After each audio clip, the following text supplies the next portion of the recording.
We all know that Coach went way downhill in the 2000s. The original company had been purchased by Sara Lee in the 1980s, and they became part of a conglomerate. They started mass producing bags of lesser and lesser quality, pandering to trends, and those signature C's, they were everywhere. But now, Coach is back, baby. They've seen a rebirth. They're cool again. How did this happen? 2 words: Stuart Vevers. Don't know who that is? He is Coach's current creative director, and in this video I will tell you how he resurrected Coach from the dead and made them desirable again. Welcome, I'm Autumn Beckman, and I'm here to help you live your most luxurious life within your budget. I post new videos on Tuesdays, Thursdays, and Saturdays, so please make sure you subscribe so you don't miss any of those, and so you don't miss my daily community posts where I share the best sales of the day and fabulous handbags that I find. Also, don't miss my website, autumnbeckman.com. I will have that linked below. That's where you can find handbags and other things I have for sale, as well as my collection handbag organizer. These are pages that I've developed to help you track and organize your handbags and small goods. And the heart of that are the item tracker pages. This is the front and the back. And this is where you can record everything you'd ever want to know about your handbags and small goods. Now, this is the 4th and final video that I'm doing on a series of coaches for designers. But don't worry, I'll continue my Coach series next Thursday. And for every foreseeable Thursday after that, I have so many ideas for Coach videos. As you've learned from this series, there is a lot to learn and to share. Previously in this designer series, most of the information and the photos that I've shown you have been from Coach catalogs. In this video, however, a lot of it will be from the Coach runway shows. Of course, I will have lots of eye candy, including some pieces from my collection to show you, some of which you have not seen yet. I think most of which you haven't seen yet. And a very quick recap of where we are till this point in Coach history. By 2013, which is where we're starting, Coach had become perhaps too accessible and they had oversaturated the market. Customers were shifting away from Coach and toward other brands like Michael Kors and Tory Burch. And that same year, both their CEO, Lou Frankfurt, and their then creative director, Reed Krakoff, more about him in my previous video, which will be linked below, they both left at about the same time. And then enters Stuart Vevers. He joined Coach in June of 2013, and he is still their creative director today. Which means as I'm filming this, he's just starting his 11th year with Coach. Before Coach, Vevers' first job with a fashion house was with Calvin Klein, and he followed that with design positions at Bottega, Givenchy, and Louis Vuitton, where he worked with Marc Jacobs. In about 2004 or 5, I saw conflicting information on this, he became the creative director at Mulberry. And if you like the Bayswater bag from Mulberry, he's the one who designed it. Then in 2007, he became the creative director at Loewe. So he has quite the designer pedigree. And Stuart Vevers is from England, and one of the things that I have noticed, keeping that in mind and then going through what he has done with Coach, is as soon as he started designing for them, he started incorporating Americana in terms of our landscapes, but also some iconography. Coach has always been an American brand, and they have used some Americana in their past, but Vevers really elevates that. He really makes it a focal point.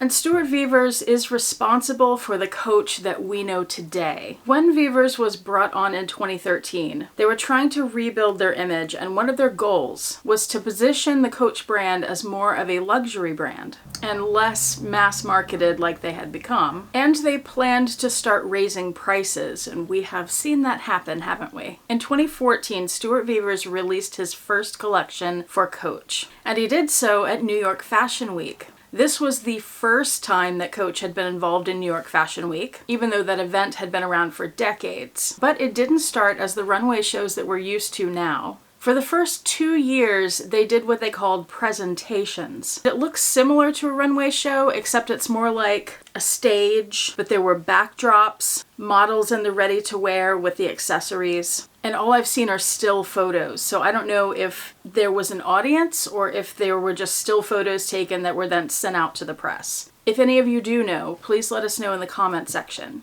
The first presentation was the Fall-Winter 2014 collection, and it was inspired by American suburbia and cinema. You can see the cinema influence here with this rocket sweater. I know some of you know where this comes from For the rest of you, here's the reveal. It's from The Shining. Now, just like in the previous 3 videos, I cannot possibly show you every bag that was designed every year, but I will show you highlights. And the highlight of the Fall/Winter 2014 show in terms of handbags was the Rider satchel. Mine's a little smushed, but it's supposed to be like that. It's supposed to be saggy, beautiful leather. In fact, can you see the grain on that? Does that look like goat leather? It doesn't say anything on the bottom. Vivers, as you'll see, does a lot with leather, and especially in the Fall/Winter collections, as you would expect, lots of dark colors and lots of hardware. And with this one, it has 2 hang tags. So you'll also see a pattern of him doing a lot with charms and hang tags and things. Now, I didn't see a reference to this anywhere other than my interpretation. These remind me a lot, these styles, the leathers, the heaviness of motorcycle culture in America. Black leather, hardware. This bag has several studs on it. That's another thing you'll see a lot of from Stuart Vevers. But this was the standout from that show. In addition to showing you pieces from the collections, I'll tell you some things that were going on with Coach as a business during this time period to give you a little context. So moving into 2015, Coach purchases Stuart Weitzman. Remember, at this time, Sara Lee, who used to own Coach, divested themselves, and Coach is now a publicly traded company. This is their first venture into buying another company and becoming a conglomerate. In their next Fashion Week presentation for spring/summer of 2015, there were 2 things that stood out to me. One was the Bozeman collaboration. And you remember their previous head designer, Reed Krakoff, toward the end of his time with Coach. He's the one who started collaborating with artists to put artwork onto these handbags and accessories and ready-to-wear. So here we see Stuart Vevers collaborating. And if you guys aren't familiar with the Bozeman collection, I feel like a lot of people aren't. This is a good example of the kind of artwork. But there are bags and small goods, all kinds of things. It's a great collection. Check them out. If I can find some pieces, I'll link them below. The standout bag from this collection was the Swinger. Remember these? Now this one is quilted. They weren't all that way. But you remember it has that hardware. This one has a leather and a metal hang tag. And then in the Fall/Winter 2015 collection, we see a few of what I think are precursors to bags that are about to blow up with Coach. One, I'm not sure what this bag is called, but it's a satchel bag that has a clochette on it. And then there's also this bag, a saddle bag, but an earlier version of saddlebags that would become more popular. And then we move to 2016. 2016 was a major year for Coach. A lot of that had to do with it being their 75th anniversary. Until this point, Coach headquarters had always been in the original building that Coach had their original factory in on 34th Street. But in 2016, they moved their headquarters so they could expand a little further west to the new High Line in Manhattan, which was an elevated train track that had been turned into a city park. And their building is right next to it.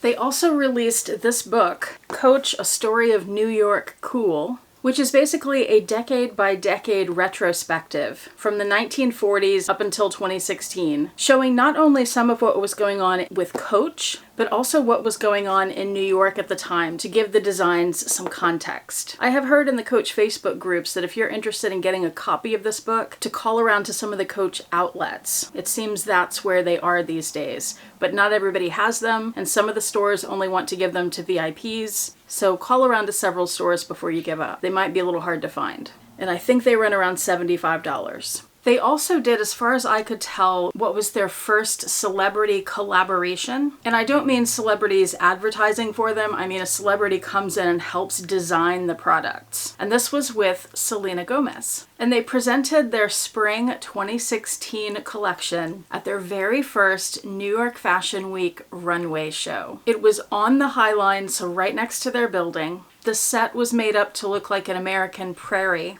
Half the show was dedicated to their 75th anniversary releases, and the other half was their new luxury line, the 1941 collection. Now let me say this, my understanding of the 1941 collection is that these are the runway pieces, so of course these are their top of the line pieces. They recently stopped making the 1941 collection, and I've heard a lot of complaints about that from people. However, again, I think it's just their runway collection, so as long as you stick with that, you're going to get the same quality that you're used to with the 1941 collection. You just won't get that hang tag with the metal bit. There were some iconic things introduced in the 2016 runway shows. In the spring show, we first see Rexy. We also see the saddlebags that we've come to know. Some of them were plain, some had tea roses. We're also seeing tea roses for the first time. And as I was doing my research for this video and looking at these runway shows, by the way, I will have another video that goes much more in depth into the runway shows on some Thursday in the future.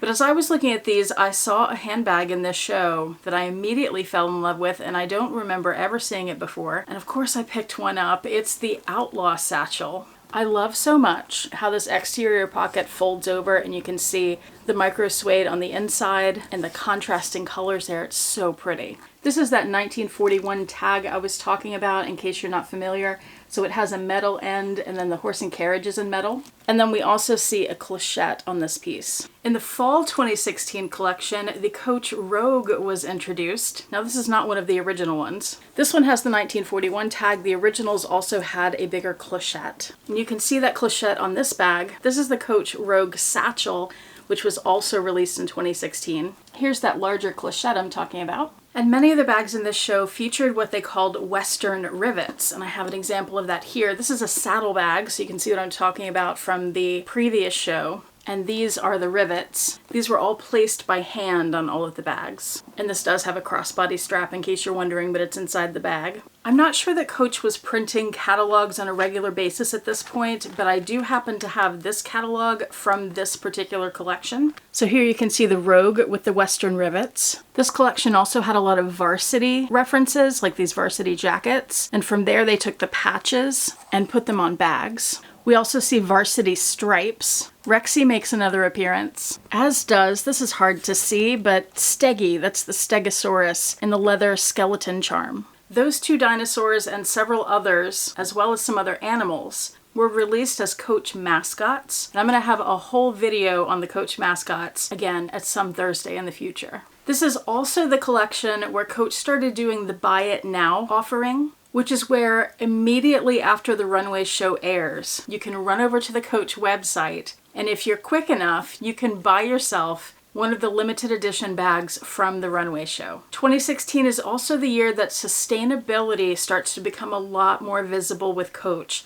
Now back in 2013, they released their first sustainability report, and that said that they had been doing sustainability efforts for many years prior to that, but they were starting to make it one of their pillars of their business. And they wanted to be more and more transparent and more visible about it and make a greater effort. And in an article from the Business of Fashion, they quote Stuart Vevers as saying, "The sustainability has to come from designers." As part of this idea and tying into their 75th anniversary, this is when Coach first starts restoring their old handbags. So what we call those vintage Coach bags, those original all leather bags, the unlined ones, they started pulling those from the wild, fixing them up, and then reselling them. They had an exclusive that year with department store Barney's, where they took the Dinky, the Stewardess, and the Duffel bag, and they remade those into one-of-a-kind bags. They either added fringe, as a reference to the American West, or they did what they called rip and repair, which is where they took a piece off of the bag and then added a piece back on that looks to me like a baseball stitch, which I would guess is a tie-in to their glove tanned leather and how that was inspired from baseball gloves. Or they would add vintage stripes. And this was their homage to Ivy League style, is what they said.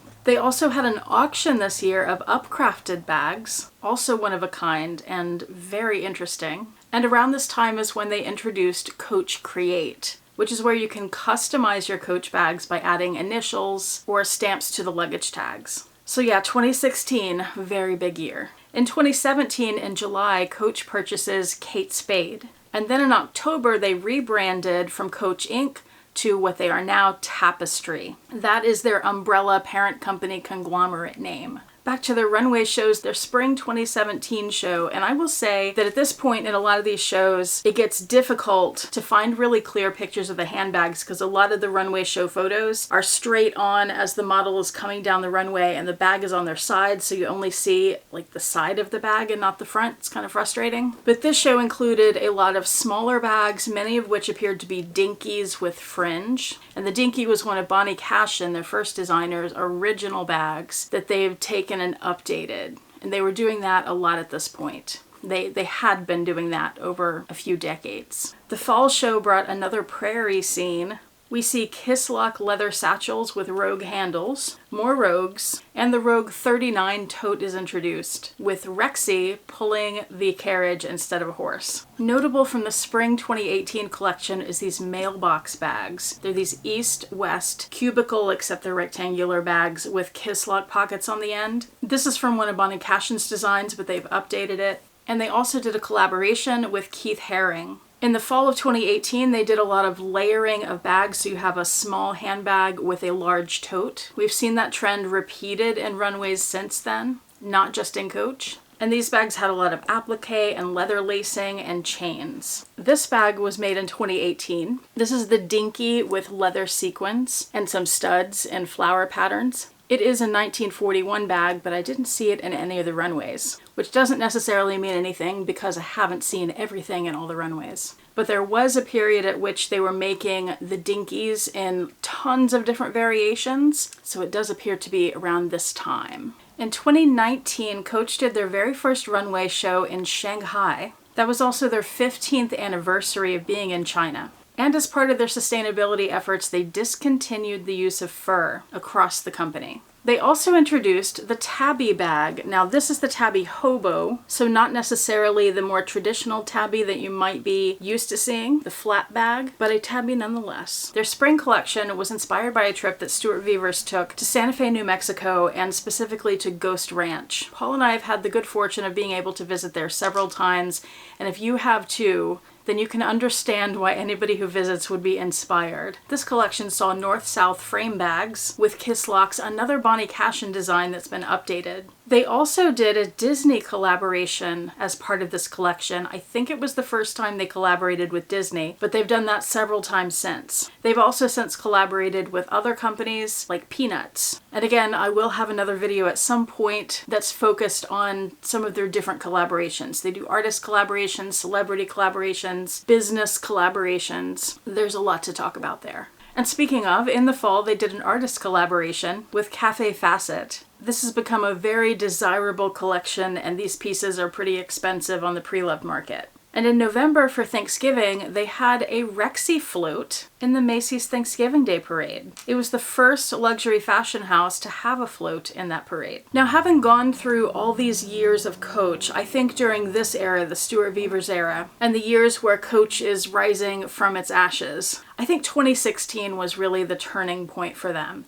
However, as a consumer, 2019 was the turning point for me because that's when they introduced the Coach Cassie. A very beloved bag. They still make the Cassie 19, which is a little smaller than this, and so many of us want them to bring back the Coach full-size Cassie. Do we not? 2020, remember that year? A few things happened. 2020 was the year that things produced in the year 2000 officially became vintage. This is when the Y2K resurgence hit, and Coach pulled in Paris Hilton for an ad campaign, featuring in this case the Swinger bag, which was a new release. They also had started working with Jennifer Lopez around this time, and she, like Selena Gomez, helped design a bag. She designed the Coach Hutton. The spring collection brought a collaboration with artist Richard Bernstein with illustrations of celebrities, as well as some Coach Originals bags, which were updated versions of vintage Coach. The fall brought more of those, and specifically geometric bags, as well as some bags featuring artwork from Basquiat.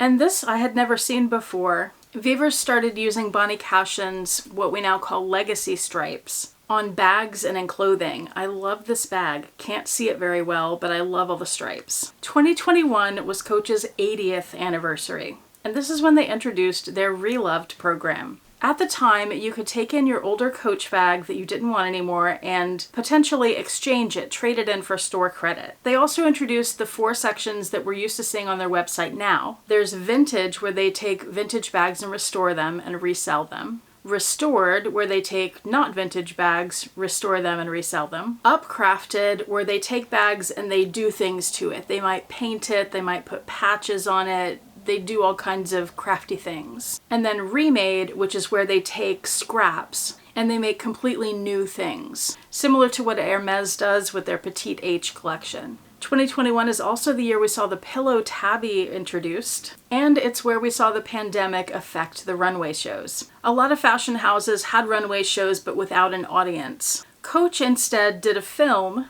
where they had their models, some of whom were celebrities, wear their clothes and their bags and film videos from around the world. And then they put all that together to create their show. This is the year where we saw the cash and carry totes with the skinny handles updated and re-released. And we saw the new Ergo bag, which people went crazy for. This was the year they introduced that bag that's sort of boxy with almost a lid that's a kiss lock that you open up. I love that bag. I've almost bought it a few times. If you have it, let me know what you think in the description box below. Is it one I should get? They also brought in jacquard on bags like the Rogue and put the little elephants and ducks and whatever they had on them. You remember those? And I saw this ice cream sundae sweater, which normally wouldn't have stood out to me, except that right now on the Coach Outlet website, they have pieces that have that same ice cream sundae on them. By spring of 2022, however, they were back to doing the New York Fashion Week runways in person. And okay, I was wrong a second ago. This is the year they did those cash and totes with the skinny handles, but apparently they were out for 2 years. But this is the one where they did the runway show with them, including that special one with the New York imagery,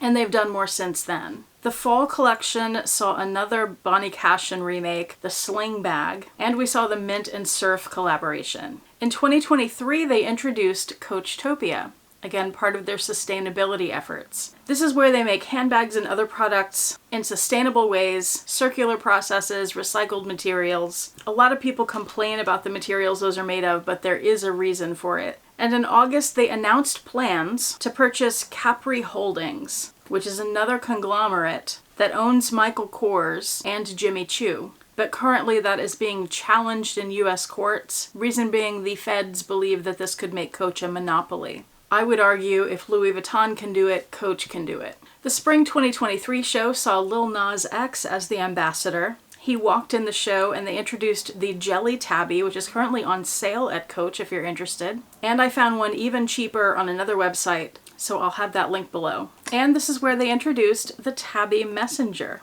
I have this one and this one. And then the fall collection is what brought me one of my favorite bags in my entire collection, my Rexy bag. I love this so much. Besides Rexy, there were several other shapes introduced, and they've still been introducing shapes in seasons since then. And that brings us to present day 2024. Back in March, Coach opened their very first restaurant in Indonesia. I'm curious to see where that goes. I know Gucci has a restaurant in Rome. I've been there. And doesn't Louis Vuitton have some kind of restaurant or cafe? I know they recently opened a hotel. The spring 2024 collection brought the very popular Quilted Tabby and the current Coach It bag, the Burrow Bowler. Get one while you can, while the sale is still on. I'll have it linked below. And if Coach is sold out, I'll see if I can find it elsewhere for you. And at present, we are waiting for the drop from the 2024 fall show. These are supposed to be released in August, just a few short weeks away. And I think some of these you can pre-order from your sales associate. And those are the Times Square Tabby and the Empire Carryall. That's the really big one. I'm very curious to see both of these. How about you? And I know the Brooklyn bag is also very popular right now. That was just dropped. And that is how Stuart Vevers resurrected Coach. I think he's done an incredible job. Thank you so much for watching. Remember to stay tuned every Thursday for more videos on Coach. Hope to see you back here, and I hope you have a fantastic day. Bye.